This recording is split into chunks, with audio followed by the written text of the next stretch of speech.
So now let us see how to construct learning objectives. Now as a teacher, we always start with syllabus. So I have selected one particular topic from the syllabus, that is logic gates. Now I have just elaborated what is the content in that particular topic. So logic gate contains basic gates, their functions and truth tables. Then there are some logic expressions, logic diagrams, combination of these logic diagrams and universal gates. So this is the content of the syllabus. So this is always available with us in the syllabus format. So now from the syllabus onwards, what is to be defined first? So we have to define first what are possible measurable outcomes for a given topic.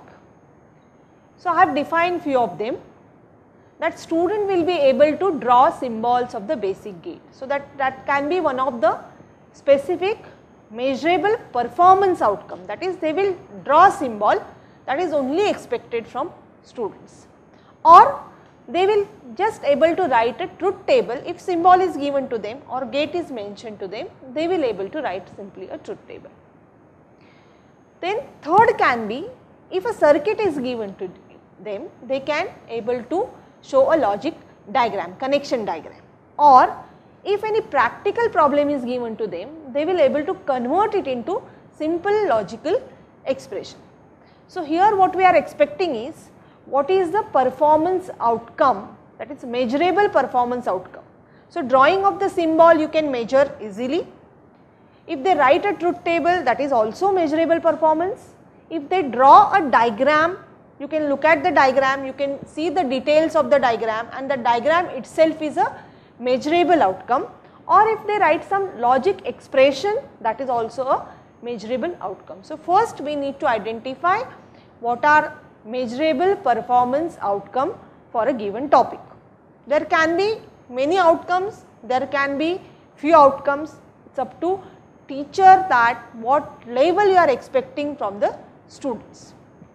So accordingly we have to define first measurable performance outcome. So this is how it is defined, and then simply convert them into learning objective. Now when we write learning objective, as mentioned by Sana ma'am, you have to write it student oriented. So what student will be able to do. So when I write a learning objective, it should be student will be able to draw symbol of given basic gate.